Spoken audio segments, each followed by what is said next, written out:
God, I wish I could go back in time and unbuy the Wii U. I mean, just think of all the V-Bucks I could have right now. Hey Google, bring me a Capri Sun. Once again, I cannot physically bring you a Capri Sun. Oh my God, I got this Wii U, you can't even bring me a Capri Sun? It is literally impossible for me to have a good time when I constantly have to put up with this bullshit. Understood. Analyzing your brain for solutions. Solution found. What are you doing?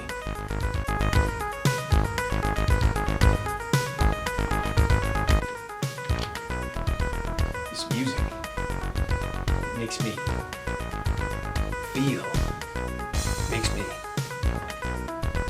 remember. Remember when you were a kid and you did this thing called having fun? Remember when you weren't a cynical bastard? Incapable of feeling joy? Well, if you don't remember, then this video might be for you.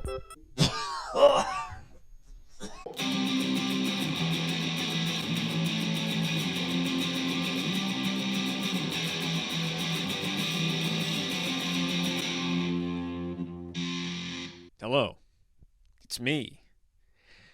Man, I can never tell if I'm in focus or not, because autofocus just makes the wall clear, but not my face. And when I do it manually, I can't tell by looking at the little screen. Is it? When you become my age, which is most of the age of the people that watch my videos, you don't have a lot of free time anymore. You can't just spend all day, every day playing video games. So when you do have free time to play video games, you like to make sure that it's a game that you like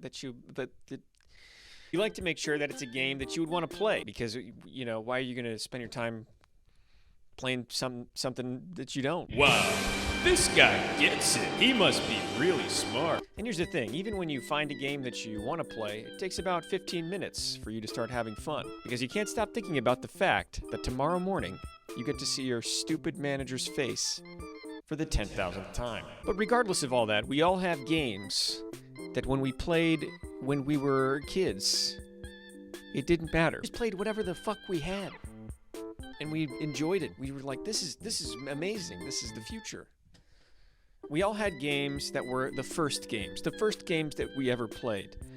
And those games have a special place in our heart, because when you played those games, you probably didn't have a lot to dilute your opinion on what you liked or what you didn't like. And even to this day, for many of us, you can go back and play that game, and even though maybe nobody else on the planet likes that game, you could sit there and play it for hours. Today I'm going to show a few of the games that were locked in for me. Some of the first games I ever played on the old Windows computers. Maybe the type of game I'm talking about is different for you based off what you had available, what generation you're in. Regardless, we all have games like this. And I'm going to start off with... Isn't this incredible?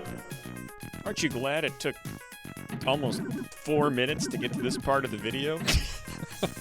Space Cadet 3D Pinball. This is a game that a lot of people play. Upon looking at Wikipedia, you'll see that there's a few different versions of this, based off the Full Tilt series, whatever the fuck that is. The one many of us know and love is a version of the Space Cadet table, 3D Pinball for Windows. It was packaged in Windows computers from Windows 95 all the way to Windows XP, and then they stopped.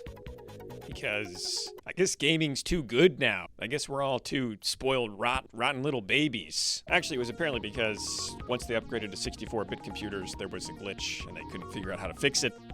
So they were like, whatever. I played this game a lot, probably because it was really simple to understand. Hit the pinball. But the thing is, for a game this simple, they put a lot of effort into the sound effects. There are so many sound effects in this. Something as simple as that just made you want to keep playing because you wanted to hear the cool noises.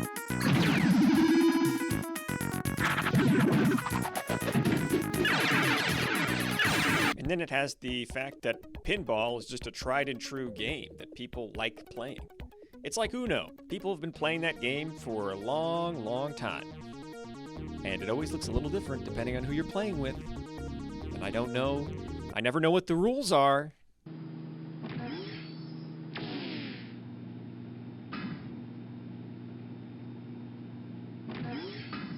Next we have Hover. You gotta pay attention to the punctuation. This is another one of those games that was built into the old Windows computers.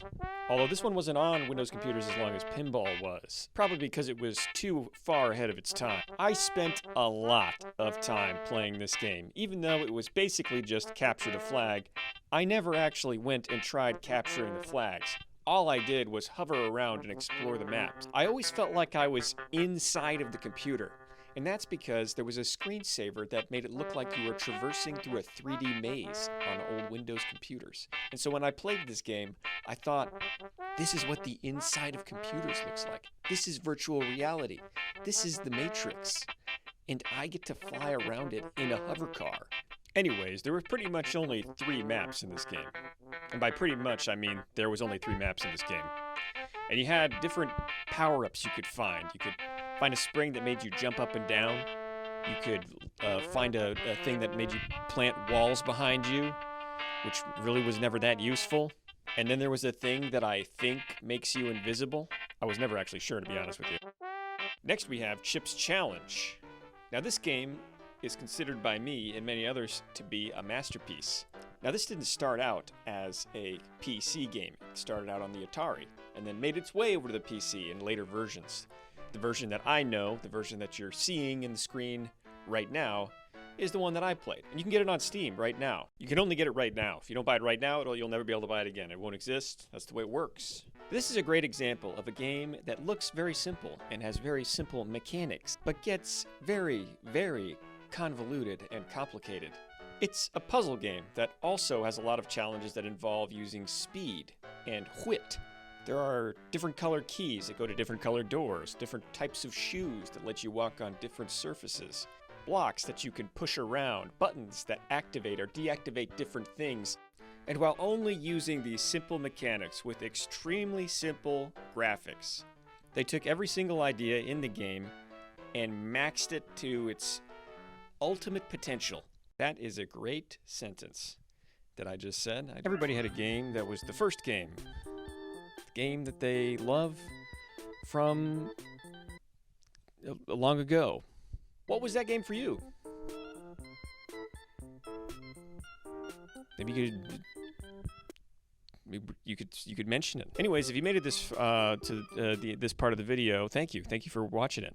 Thank you for watching the whole video. That's pretty cool that you did that. There are a lot of other games from long ago that I'm going to be talking about in future videos. I'm excited to get to those. Yeah.